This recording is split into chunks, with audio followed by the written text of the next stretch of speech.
Shri Gurubhyo Namaha. Welcome to this first session of my lectures on Advaita Academy.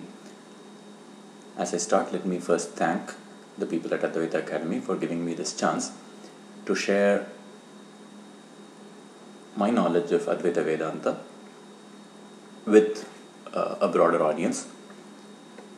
Let me introduce myself briefly. My name is Vidyasankar. I am a chemical engineer by training and profession,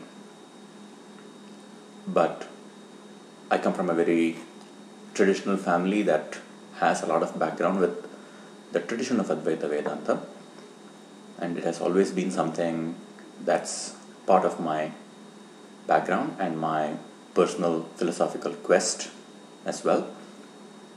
So in this series of lectures, I am going to speak in English, which is a very modern way of talking about Vedanta. And some of you might find my accent to be very Indian, some of you might find my accent to be very American. That's because I've lived in the United States for half my life. So my apologies ahead of time if you find some of my accents and my manner of expression to be a little something that you're not used to. But throughout, my endeavor is going to be to base all these discussions in a very traditional text-oriented format. I will be,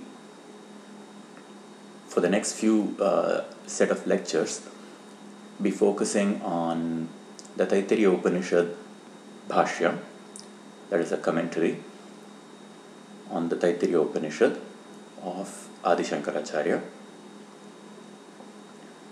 Now, why Taittiriya Upanishad? Why not some other text? There are at least 3 or 4 reasons I can cite.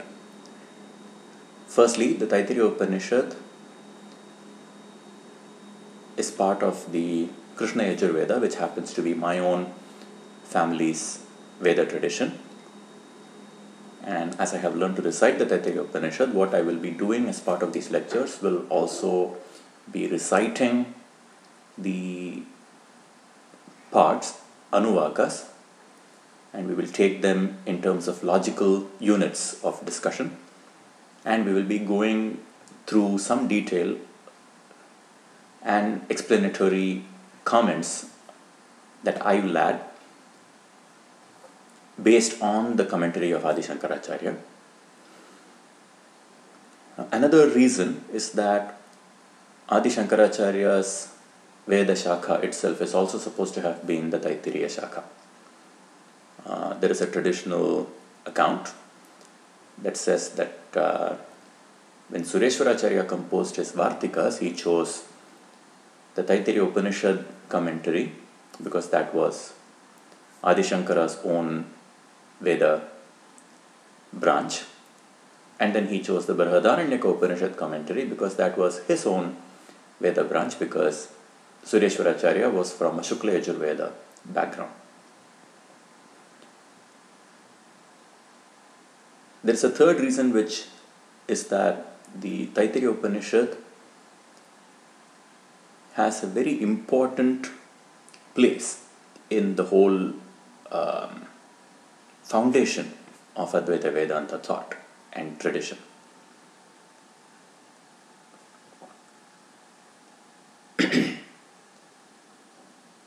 Before I get into that, let me provide, for the sake of the general audience, a brief background on how Upanishads are assigned to Vedas.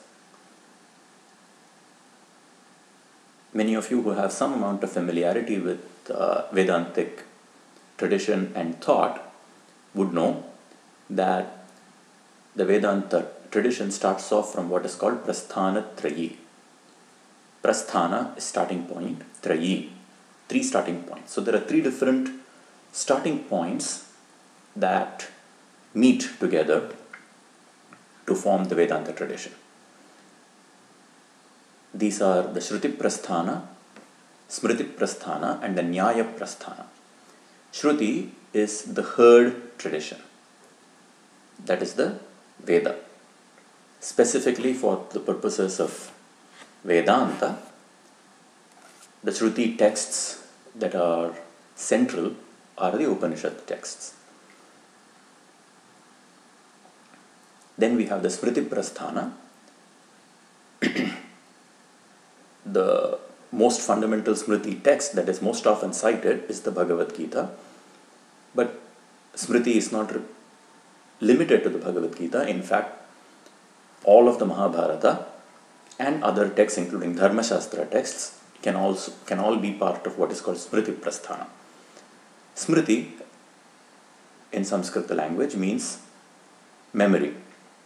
So this is the remembered tradition, not just the heard tradition. And then there is the Nyaya Prasthana, or the logical starting point. And the logical starting point is the Brahma Sutra of Badarayana, on which Shankaracharya wrote commentary. And other Vedanta teachers after him also wrote their commentaries.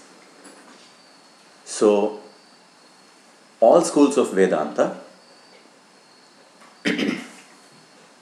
in fact, any traditional teacher gets to be called a Vedantin, or a school gets to be called Vedanta only if its primary commentator started writing commentaries on the Brahma Sutra and then on the Upanishads and the Bhagavad Gita. So these are the three starting points of Vedanta, and that is called Prasthanatrayi. Of these, the central, the foundational starting point still remains the Shruti. Smriti is derivative of Shruti, and it encompasses the remembered tradition that is derivative of the heard tradition. And the Nyaya Prasthana, which is the Brahma Sutra, is derivative of both Shruti and Smriti, because what Badarayana tries to do in the Brahma Sutras is put together a self-consistent logical structure that takes the source texts in the Shruti and the Smriti and builds up a philosophical foundation, which then becomes Vedanta. So the Shruti texts are foundational for the other two starting points as well. Of the Shruti texts, there are multiple Upanishads that belong to the four Vedas. So again, everyone would have heard, or you would know, that the Vedas are four in number: Rig Veda, Yajurveda, Samaveda and Atharvana Veda. Within the Yajurveda, there are two huge branches, that is called the Krishna Yajus and the Shukla Yajus.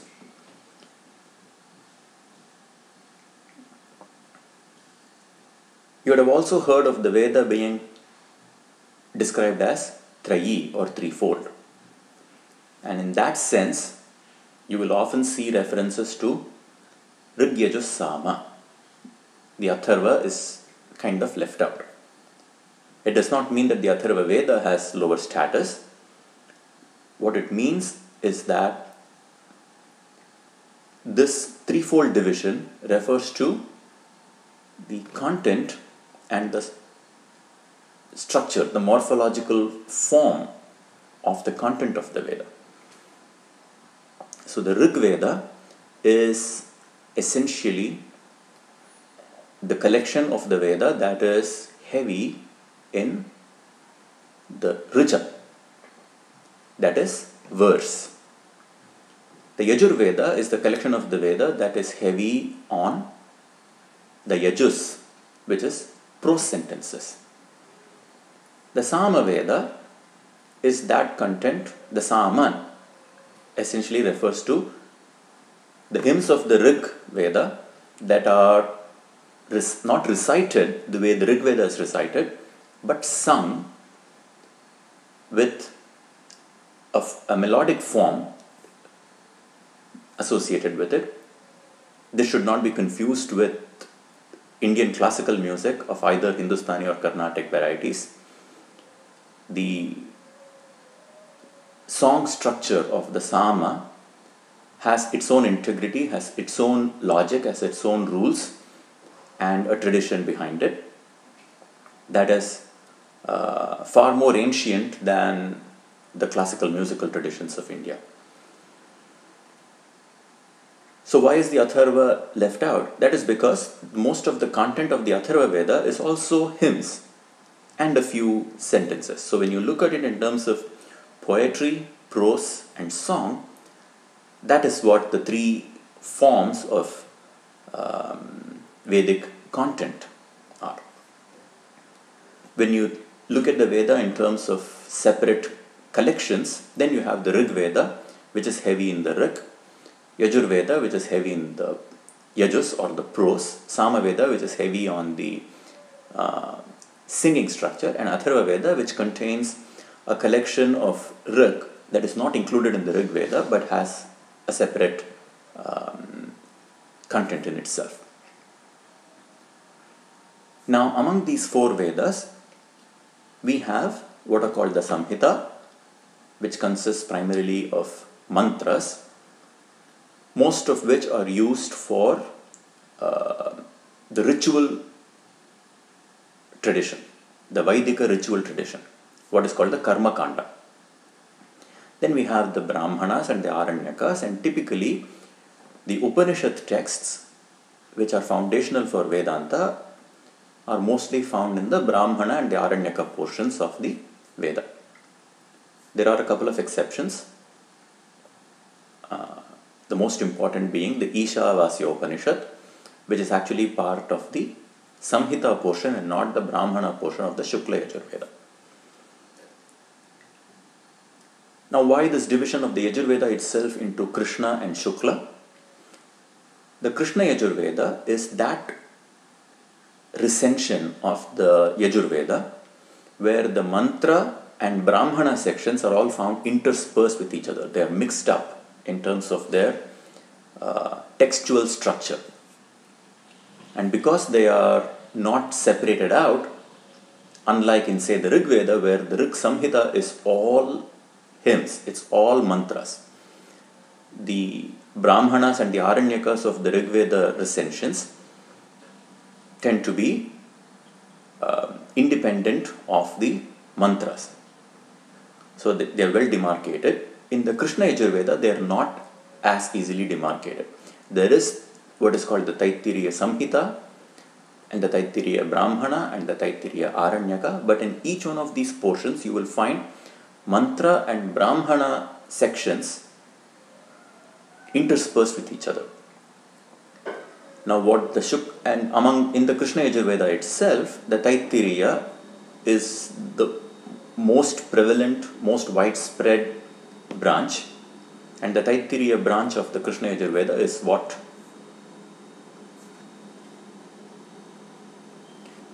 gives rise to the Taittiriya Upanishad. The Shukla Yajurveda has the Samhita and the Brahmana portions well separated out, just like in the Rig Veda, for instance. That is the primary difference between the Shukla Yajurveda and the Krishna Yajurveda. When you go to study the contents of the Veda, you will find that they share a lot of common material. Both the Krishna Yajurveda and Shukla Yajurveda, for instance, start with the same Ishet Vorjetva hymn. Now, what is the difference between verse and prose? It's very simple. Verse has poetic meter built into it. Prose does not. Prose consists of long sentences. So let me just recite a couple of instances. So the first verse of the Rig Veda is Agnimi Ile Purohitam Yajnasya Deva Mritvijam Hota Aram Ratnadhatamam. There is poetic meter built into here. 3 lines of 8 syllables each. can also be thought of as the first line has 16 syllables and the second line has 8 syllables. That is a poetic meter. Now there are multiple meters. When you start identifying the structure of poetry, that is what gives rise to the multiple Vaidika meters that are Gayatri, Ushnik, Anushtup, Brihati, Pankti, Trishtup, Jagati. These are the most important 7 meters that are found in the Rig Veda content. The Yajurveda, on the other hand, has long prose sentences. So, for instance, if you have heard the Rudram being chanted, which is probably one of the most widely recited portions of the Yajurveda, you will see this sentence. Yo Rudro Agnav Yo Apsuya Oshadishu Yo Rudro Vishwa Bhuvana Vivesha Tasmai Rudra Yanamo Astu. That is a sentence. There is no poetic structure that you can identify in a sentence like this. It says, just like you would say in a sentence in normal languages used for human communication, you would say, that Rudra who has entered into the waters, into the fire, into the herbs that grow on earth, that Rudra who has entered into the entire universe, to that Rudra we offer our salutations. Right? So that is a sentence, not a verse in structure. So this is the primary difference between Rig and Yajus. The content of the Samaveda is almost completely identical in its verse content with the Rig Veda. There are only about 70 odd verses that are found in Samaveda collection that are not found in the Rig Veda. The rest of the Samaveda is already present as Rigs in the Rig Veda, but in the Samaveda they are not recited like in the Rig Veda, but they are sung, as I mentioned before. So each of these Vedas and the Atharva Veda as well contributes its own Upanishads that are now put together to form the structure of Vedanta. There are literally today hundreds of Upanishads that are assigned to these 4 Vedas, but when you look at the foundational structure of Vedanta, starting from the Brahma Sutras and going through the various Advaita, Visishta Advaita, Dvaita Advaita, Bheda Bheda and the Dvaita traditions, you will find that most of the references given to Shruti are from a few central Upanishadic texts. These are what are called the principal Upanishads in today's discourse. These are, from the Rig Veda, we have the Taittiriya Upanishad and the Kaushitaki Upanishad.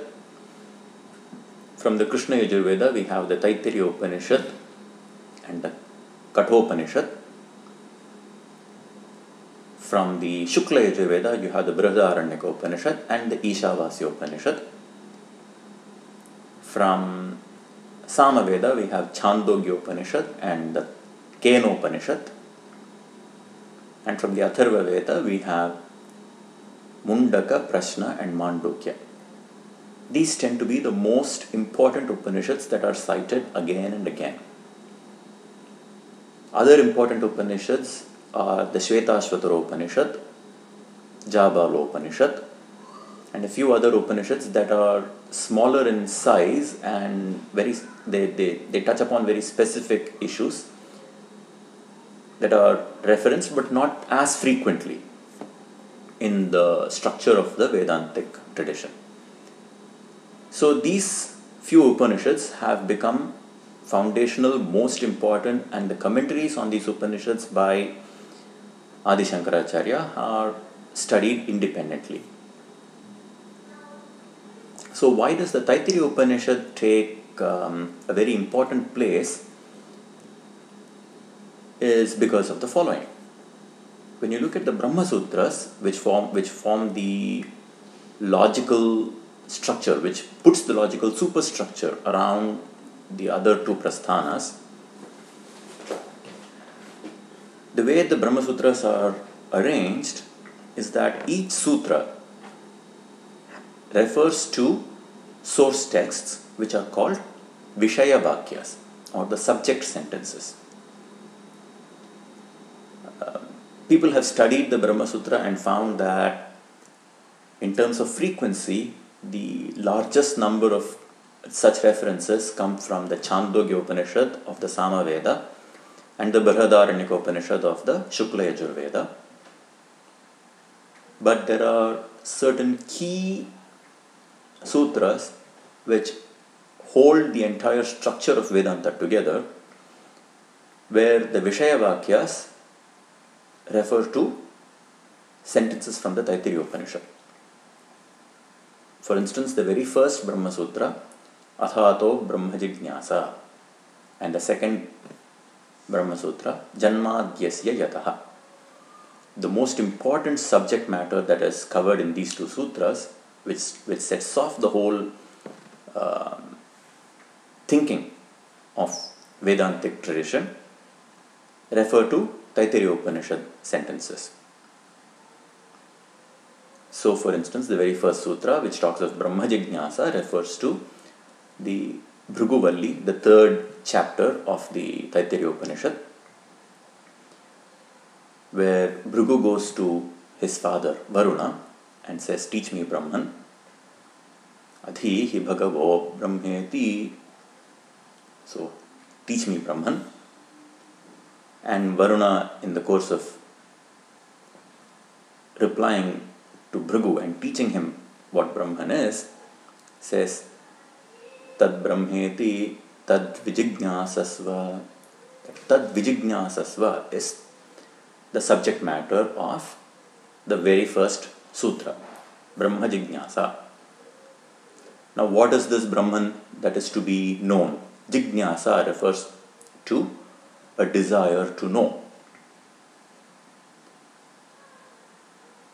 It comes from the root, verbal root, which refers to know.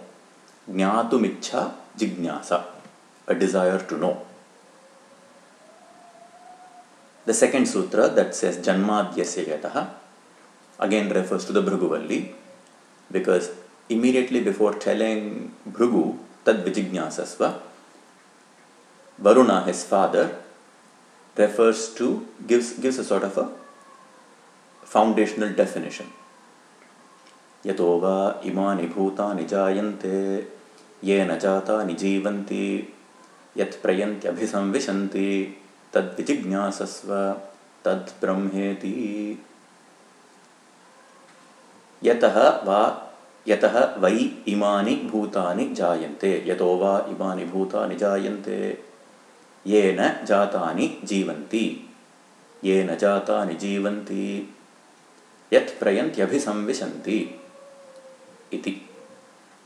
Yat prayanti abhisamvishanti iti. Okay? Yena va imani bhutani jayante. Yato va imani bhutani jayante. That from which all these beings are born. Yena jatani jivanti. That by which all these, having born, live. Yat prayanti abhisamvishanti. That into which they enter again after they are done with life. So Brahman refers to that principle from which all beings are born, that by which all beings live, and that into which all beings get resolved. So this is what is referred to Janmadhyasya Yataha. Janmadi asya, of this world, of sentient and insentient beings, Yataha, from which. That is the second sutra. So that again refers to the Taittiriya Upanishad, Bhrigu Valli.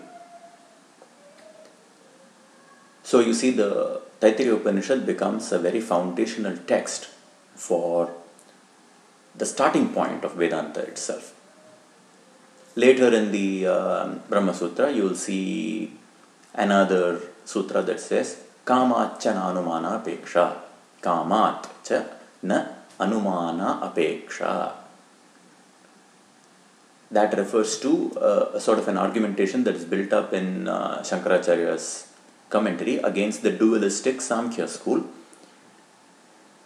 And that says that because of the reference to kama or desire, there is no ground for the Samkhya inference of a dualistic ontology of Purusha as a sentient principle and Prakriti as a material insentient principle. Now, what is this kama? That again refers to a statement in the Ananda Valli.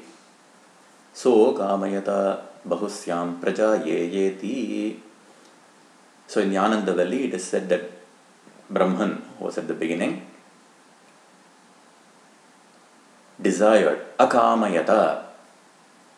What did he desire, or what did it desire? Bahusyam prajayeti. Bahusyam prajayeya iti. Brahman was one alone at the beginning, and it desired. Now, this desire is a metaphorical desire. May I become many. So, it is this foundational desire that is said to be the impetus from which the manifold universe comes into being from the one Brahman.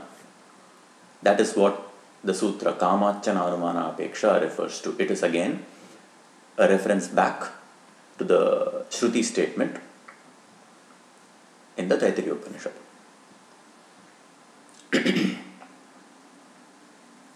Another important contribution from the Taittiriya Upanishad is what is called the Ananda Mimamsa.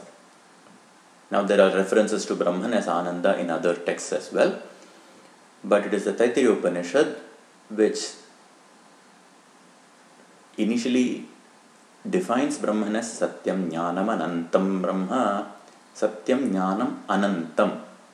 The word Ananta means eternal, but at the end of the same chapter, it has an entire discourse on Brahman as Ananda. And that becomes the subject matter of a great deal of discussion in what is called the Anandamayadhikarana in the Brahma Sutra itself. So again, those who have had exposure to Advaita Vedanta in a broad sense would know the formulation of Brahman as Satchidananda. Sat, Chit and Ananda. The Shruti reference for the Ananda portion of this formulation again comes from the Taittiriya Upanishad. So there are multiple reasons why a detailed study of the Taittiriya Upanishad will be very useful. So in this series of lectures, my aim is to go into detail. Along the way, I will point to very specific sentences in Shankaracharya's commentary, go through a little bit of the grammar, go through some of the philosophical arguments being made, why a certain discussion proceeds in a certain way,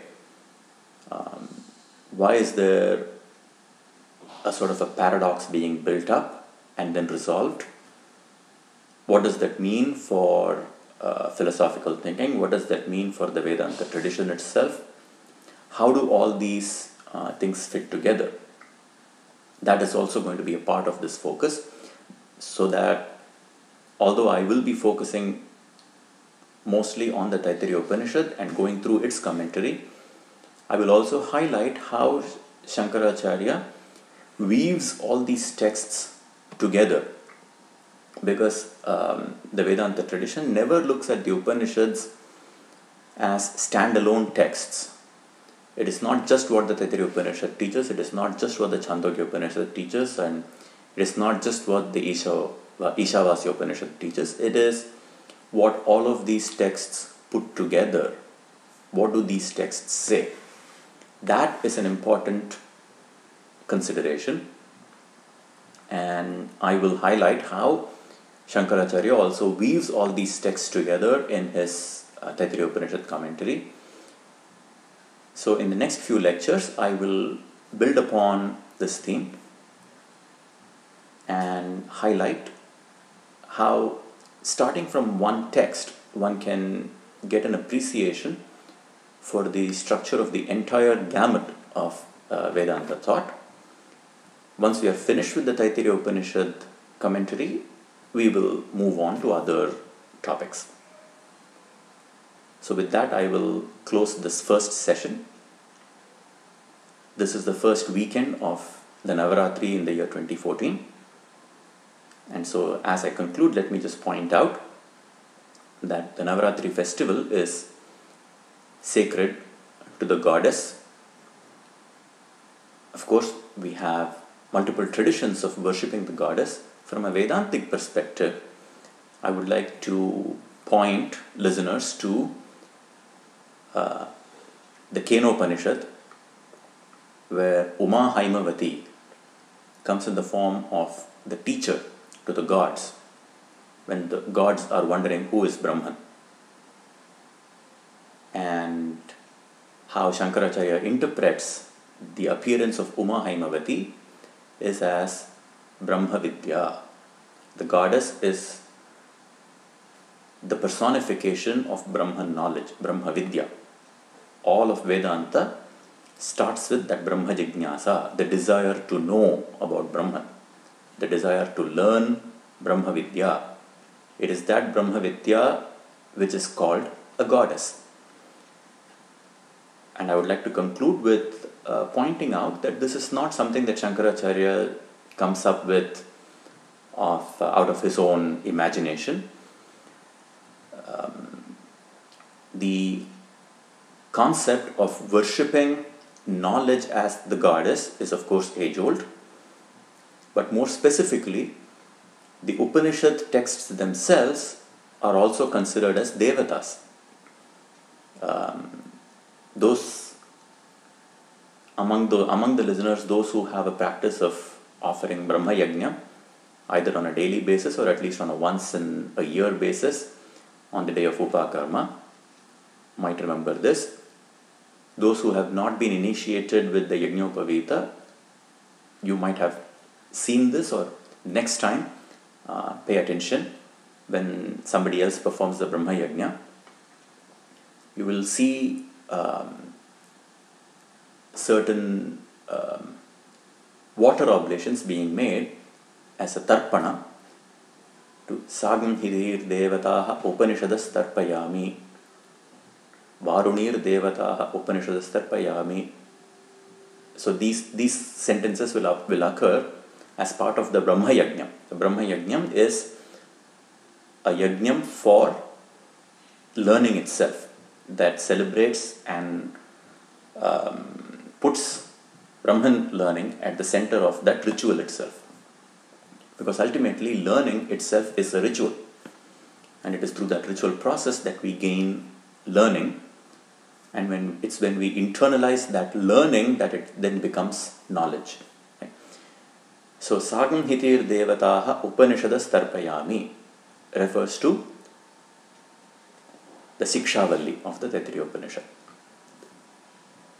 The Shiksha Valli, right at the beginning, has Athatas Sagamhitaya Upanishadam Vyaakhya Syamaha.